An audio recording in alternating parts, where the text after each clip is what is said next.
Materi kali ini adalah tentang sistem tata surya. Nah, tujuan pembelajaran kali ini adalah peserta didik mampu menjelaskan sistem tata surya dengan teliti dan tanggung jawab. Yang kedua, mengidentifikasi benda-benda langit dalam sistem tata surya dengan benar. Kemudian yang ketiga, mengidentifikasi karakteristik benda-benda langit dalam sistem tata surya dengan benar. Baiklah anak-anak, selanjutnya tata surya. Tata surya sendiri adalah susunan benda-benda langit yang terdiri atas matahari sebagai pusat tata surya, planet-planet, komet, meteorit, dan asteroid yang bergerak mengelilingi matahari. Itu disebut dengan tata surya. Jadi di sini teori yang dianut adalah teori heliosentris. Masih ingat apa itu teori heliosentris? Nah, teori heliosentris adalah semua benda langit di dalam tata surya itu mengelilingi matahari sebagai pusat dari tata surya. Sedangkan teori yang berkebalikan dengan teori heliosentris adalah teori geosentris, di mana teori ini menyatakan bahwasanya bumi tata surya itu berpusat pada bumi. Jadi semua benda langit yang ada di tata surya itu bergerak mengelilingi bumi. Kemudian di sini ada beberapa benda langit pada tata surya. Yang pertama matahari, kemudian yang kedua ada planet, yang ketiga ada komet, kemudian ada meteorit, selanjutnya ada asteroid, selanjutnya ada planet kerdil, dan yang terakhir adalah satelit. Baiklah anak-anak, sekarang kita bahas tentang matahari. Matahari adalah bintang dalam sistem tata surya, di mana matahari berperan sebagai pusat tata surya. Kenapa matahari bisa sebagai pusat tata surya? Karena di sini matahari itu memiliki energi atau gaya gravitasi yang sangat besar. Jadi sehingga benda-benda langit di sekelilingnya itu bergerak mengelilinginya. Nah, matahari ini terdiri dari bagian inti matahari yang paling dalam. Jadi di dalam matahari itu ada inti matahari. Itu adalah bagian matahari yang paling dalam. Kemudian setelah inti matahari ada fotosfer, kemudian ada kromosfer, dan paling luar adalah korona. Selanjutnya planet. Nah, benda langit yang kedua adalah planet. Sebuah benda langit disebut planet jika mengorbit matahari, mempunyai massa yang cukup untuk bergravitasi sendiri, sehingga mempunyai bentuk yang relatif bulat dan dapat membersihkan benda-benda kecil di sekitar orbitnya dengan menangkap lewat tarikan gravitasi atau membelokkannya. Jadi di sini planet itu merupakan benda langit yang sudah memiliki gravitasi sendiri. Jadi di sini bahkan ada benda langit yang bergerak mengelilingi planet yang disebut dengan satelit. Nanti kita bahas ya. Nah, dalam planet ini, di dalam pusat tata surya itu planet yang terdekat dengan matahari adalah Merkurius, kemudian Venus, kemudian Bumi, Mars, Jupiter, Saturnus, Uranus, dan Neptunus. Nah, di sini berdasarkan letaknya, di sini planet dibagi menjadi planet dalam dan planet luar. Planet dalam itu terdiri dari Merkurius, Venus, Bumi, Mars. Kemudian planet luarnya terdiri dari Jupiter, Saturnus, Uranus, dan Neptunus. Itu adalah planet. Selanjutnya adalah komet. Apa sih komet itu? Komet itu biasanya kalau kalian lihat di langit itu seperti bintang jatuh. Nah, itu sebenarnya adalah komet. Komet itu adalah benda langit yang memiliki ekor. Kemudian komet ini terbentuk oleh debu dan gas yang membeku. Panjangnya dapat mencapai jutaan kilometer, sehingga ketika dilihat dari bumi seperti bercahaya, dia memantulkan cahaya matahari. Nah, di sini bagian-bagian komet. Yang pertama itu adalah koma atau kepala. Di sini kepala, kemudian ada gas-gas beku yang mampu memancarkan cahaya matahari yang merupakan ekor komet ya. Itu contoh komet itu adalah komet Halley, komet Encke, Brooks, Gale, dan Biela. Itu komet ya. Jadi munculnya di bumi itu tergantung, sangat lama sekali. Contohnya komet Halley. Komet Halley itu munculnya kurang lebih 76 tahun sekali. Oke. Selanjutnya adalah meteorit. Meteoroid adalah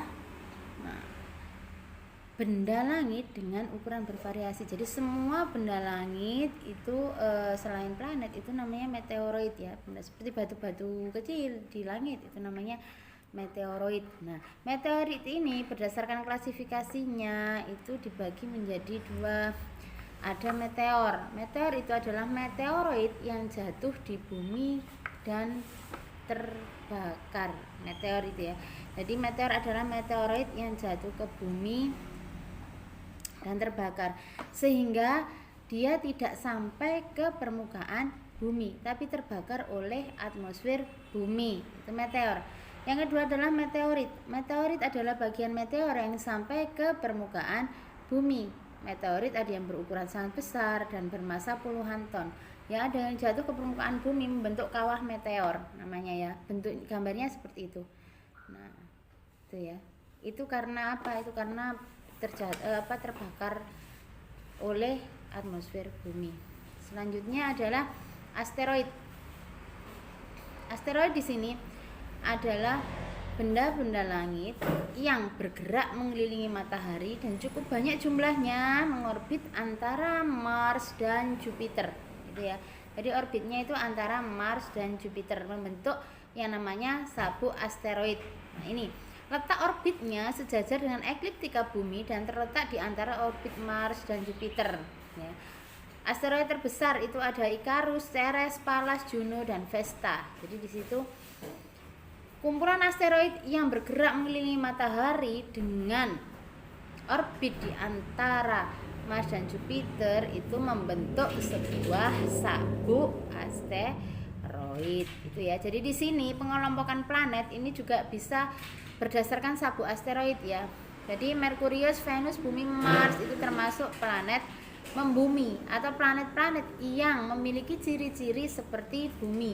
Kemudian Jupiter, Saturnus, Uranus, dan Neptunus itu memiliki ciri-ciri seperti Jupiter.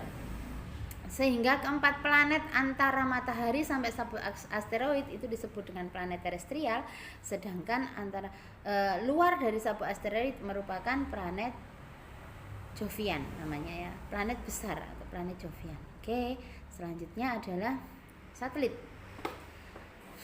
Satelit itu apa? Satelit adalah benda langit yang beredar mengelilingi planet atau disebut sebagai pengiring planet. Kenapa kok bisa mengelilingi planet? Karena planet memiliki gaya gravitasi yang mampu menarik satelit sehingga satelit mampu mengelilinginya, bergerak mengelilingi planet. Sehingga satelit ini memiliki beberapa gerakan. Yang pertama, satelit ini mampu berotasi di sumbunya. Kemudian yang kedua, satelit ini bergerak mengelilingi planet ya, sebagai pengiring yang diiringinya. Kemudian yang terakhir gerakannya adalah satelit bersama-sama dengan planet bergerak mengelilingi matahari itu ya. Oke, selanjutnya terdapat 146 satelit alami di dalam tata surya. Jadi satelit itu dibedakan menjadi dua.